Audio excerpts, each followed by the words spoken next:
Yes. Yeah, well.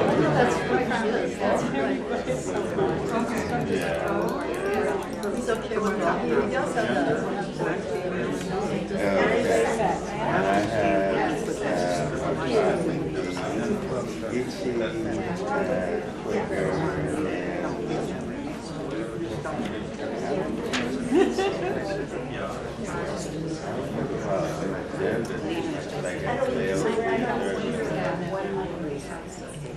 I'm almost 70 years old, but I was born in yeah, well, that's true. I mean, we lived there on family school for up until the time I was 12. Yeah, so that's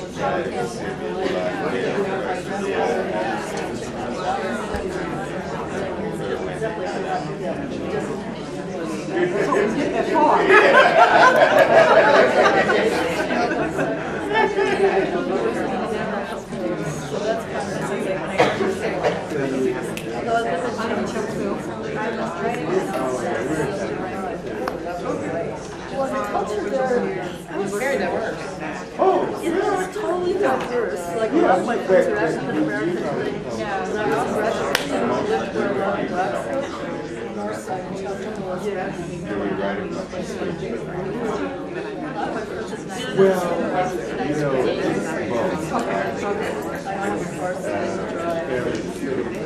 I guess I kind of identify with the people who don't have or don't have cars. A lot of friends that don't see bike too. Always on the bus. There's like a couple of there's like I guess some of the stuff. yeah, I got an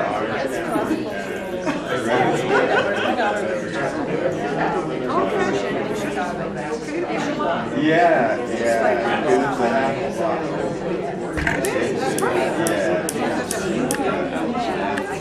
Oh, no. That's a great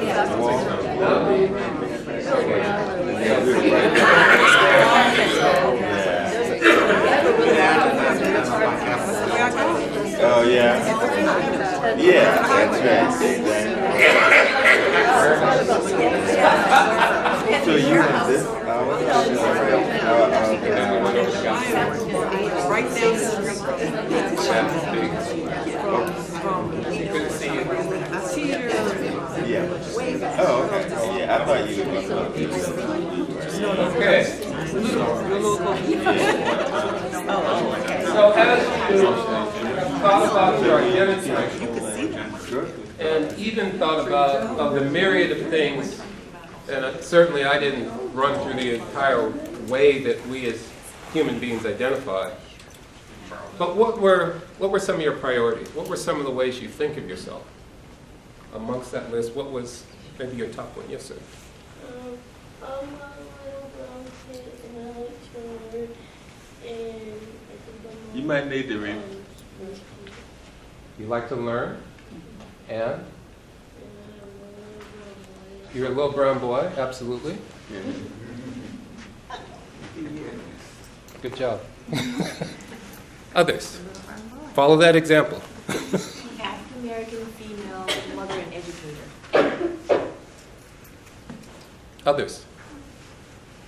I'm a multiracial independent woman who's happily married and that's anti-organized religion. Others. Yes. Seeker, leader, peacemaker. Black male, Southern man, leader.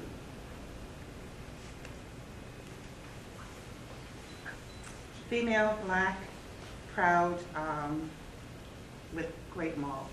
With great. Morals. Secular Jewish and male and white in America. So Geechee, Quaker, and black male, I guess. First one? Geechee. Absolutely. It's a cultural let's hear it. difference, yeah, yeah. Can you roll some of it out for us? Yeah, no, that would be dishonest if I were to do that. But I'm going to be a Kamya, Okay. in about 3 months. So comments of people who recently moved home or back home, as opposed to opinion. Moss who- hanging out of the trees, that's what I remember. Huh? The moss kind of hanging Yes. Yep. That. out Yeah. of the trees. Seacoast Islands. Oh, jeez. We all have kind of these different identities. And if I were to ask any of you, like 10 years ago, would that list have been the same? Yes. Anyone change? Mine. I did believe in organized religion 10 years ago. Okay, Now I just believe in spirituality. okay. Anybody else? Yes, please. I used the term race 10 years ago, and now I don't, because I'm just human. Anybody else? What were yours? Female, mother, outsider, and youngest of 12. Youngest of 12. All of these kind of forms of identity, many of them are socially constructed. And Bill and I may have a fight about that. When I think of myself growing up in Seattle, Washington, in the late 60s, early 70s, I had a very clear sense of African American male, middle class, straight, whatever. And yet my counterpart in New York, same age, et cetera, would maybe have a different kind of way of identifying himself, certainly culturally. We were different in many ways. And this thing which we put so much emphasis on is ever changing. And I would guess in the next 10 years, my list will change. Actually, in the next 4 years, my list is going to change. Vote for it. Anyway, if we get that far into it. But this idea of change, which seems so kind of constant and consistent, really helps to identify who we are, but it's changing. So what does that mean? Does it mean we are ever changing? That's a constant. Go back to your pad, and can you draw 3 boxes, one next to the other? 3 boxes, kind of adjacent to each other. In the first box, write a W. In the next box, write an S. And in the third box, write a D. And I'm going to ask you to write a 4th box, which is a W. And like our identity, our daily experience changes in these boxes. The first box, W, is the waking state. We're awake now. The second box is an S, where we're sleeping. During sleep, we have dreams. We have rapid eye movement. We're in a different world. And thankfully, we come back out with a W. We're back in the waking state. But what's happening as we move through those states of consciousness is that it's changing. What is it that guarantees when you go to sleep, you're going to be the same person that you were 8 hours earlier? What is it that ensures that you don't sleep forever, dream forever? The thing that guarantees it is a part of who we are that doesn't change. And so under those 4 boxes, the line that keeps them going is what we call consciousness, pure consciousness, absolute, whatever you want to call it. And increasingly in science, we're beginning to understand the importance, the relevance, the application of that consciousness. In Transcendental meditation, we learn how to go to deeper levels of our waking state. We transcend, we go to a deep level of consciousness, we tap into that, we come back out, and we bring back with us whatever we tap into. As you continue to meditate over time, though, something else happens. I'm sleeping, and I feel myself sleeping. I'm walking down the street, and I'm kind of aware that I'm walking down the street. I have this experience teaching young people at a high school in Chicago. And, we taught maybe 50 students, and as is the practice. Once you learn, you kind of come back on a regular basis, in this case weekly, to talk to the students and see how their TM practice is going. And I asked one student some questions, close your eyes, think about meditating, what was your experience? And the student said, who is it that's experiencing meditation? And I think to that point, what that student began to realize is there's something more than just going to school, opening my book, going home, playing, etc. There's a piece of me that I'm beginning to experience. That thing that's underneath those boxes has always been there. And for those of you who learn to meditate, hopefully soon, next week or so, you will realize that that's very familiar to me. Oh, I remember that. It's because as you move from the waking state to the sleeping state to the dreaming state, you pass over that consciousness that holds all those together. And as you continue to meditate on a regular basis, you become more familiar with that. You tap into that. You use that. You draw on that. And that is consciousness. Similarly, as we move from identity to identity to identity, and they change places.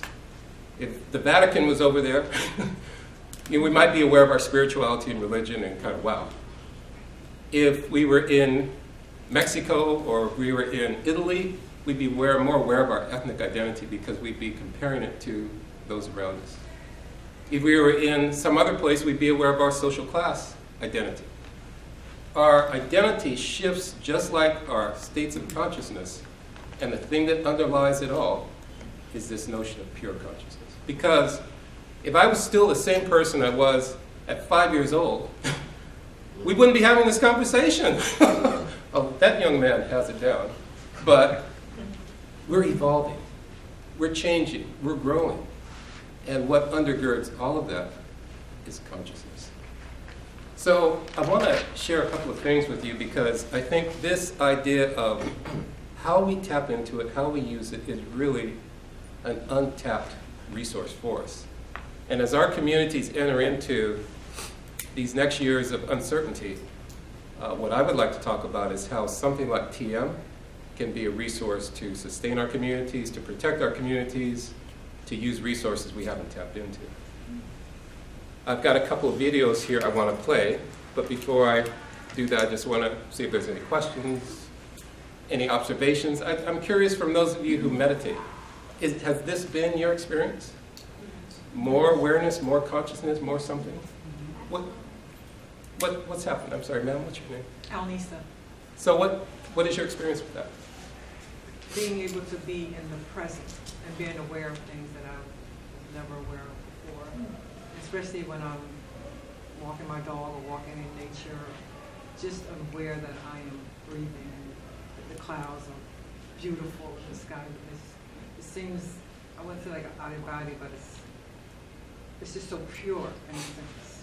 And sometimes it's frightening because you're kind of too awake because you're seeing things that you don't want to see. But I've definitely learned a lot about myself, uncovered a lot of things that I had suppressed for many, many years, and now come to surface.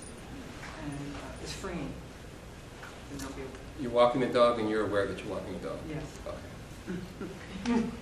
You're sleeping, you're kind of aware that that's going on. That's the growth of that consciousness. Anybody else? Yes, please. Just, I worked in a hospital environment for about 35 years, and there's always not only administrative emergencies, but other things that happen. And I was just, because I was meditating, I think I was able to kind of maintain my self-awareness and do things during the day that kept me healthy, like taking my lunch breaks and things all throughout all the things that happened, and not get overwhelmed by urgent situations. Because there's always urgent situations, right? Everywhere. Exactly, yeah. Okay. Anyone else? Anyone else knows? I agree with both of us so much more in the present moment, and more awareness of the other person, more patient and more understanding of other people and their feelings, and not so quick to make a judgment, but more so wanting to understand, more confident. just a great ability to express yourself and to communicate with others and to see a more positive direction of your life. And it just, so many benefits in so many areas just goes on. You have your hand up. Did you want to say something? Yes. You have to speak up something.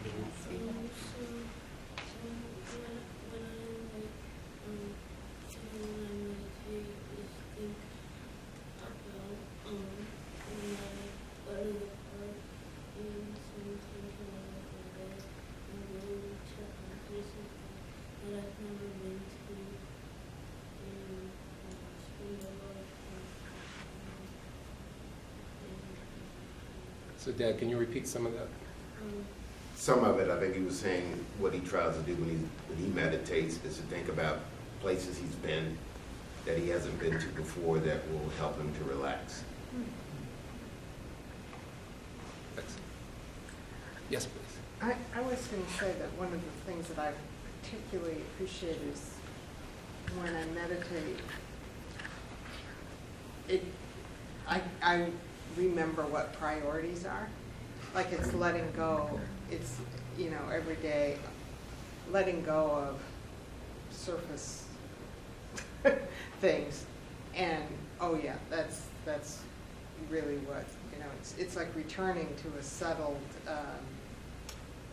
sense of priorities. What's important, what's not important, letting what's not important go wisely. So, you know, again, for those of you who don't practice TM, let me bring this up.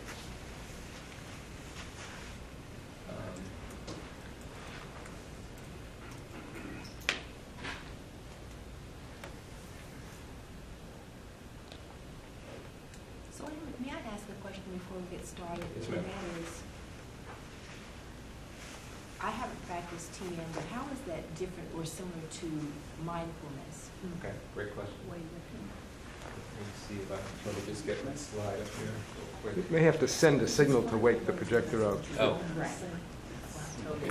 I don't know how to do that, but can you do I'll that? play with it. Okay. Yeah, it's a Mac though. Different than, Mindfulness. okay. Do you practice mindfulness? No, we practice it in our student health center. We were talking about more with students practicing mindfulness. So I wanted to know how is that different Sure. from TM or similar? Do you know how to operate this to get the projector? So, the question about mindfulness is important because mindfulness is increasingly being used in schools.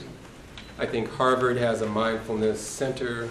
You know, it's Duke has one. Yes. Duke has one. They're all over the place. And my understanding of mindfulness, I don't practice it, is that there are things that we are consciously doing to kind of move our life along. For instance, I would like police officers to be mindful of what they're doing when they do their work, or anybody for that matter, but because so much has happened in communities of color, being mindful that I may be profiling somebody, or so let me stop myself and just think of what I'm doing. And I think there's great application for mindfulness as I understand it. Any first responder, you know, that can really be aware of what he or she is doing is very helpful. There are, I think, also mindfulness techniques that teachers can use to be aware and alert when they're engaging with students. Am I judging that student? Do I have high or low expectations? All those kinds of things. Transcendental meditation, on the other hand, I think is an interesting companion. Let me see if I can. To mindfulness, because it operates in a slightly different way. TM kind of recognizes that we have this active level of thinking, what we're engaged in right now, and it's been estimated that's 10 to 15% of our total mental capability.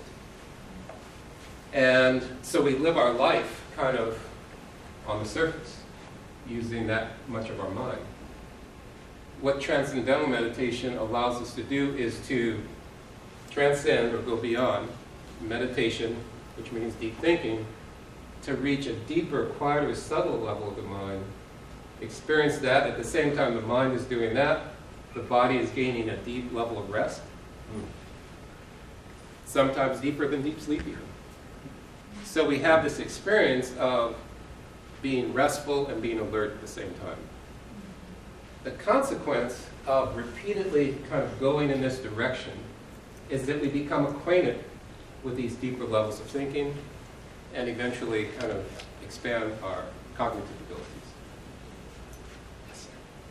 So what do you mean by that? So you mean like the smaller lines, it's like, what? That means it's like there's a consequence for the smaller lines? Or is there a consequence for the bigger lines? You mean the meaning of the smaller versus the bigger lines? Yes. This brother's going to keep me honest. Yeah, I think it's a good, is there a consequence, if I understand it correctly, of kind of living here versus living here, here, or here? Is there a value? And one way of thinking about this is we use more of our mental ability. We get smarter. At the same time, because the body has to be quiet, kind of when we did our moment of quietness. You all may have experienced some calming, some relaxation. You may have been more aware of your breath. Your heart rate may have slowed down a little bit. And to be clear, that wasn't transcendental meditation. It was kind of a moment of quietness. But if you can think of something that's much in the same direction but much greater, that's what happens during this process. Deep rest, bigger mental capability. So, to your question, I'd be here with mindfulness, consciously aware, doing some things that might help me. With transcendental meditation, we're doing that. We're going around. We're not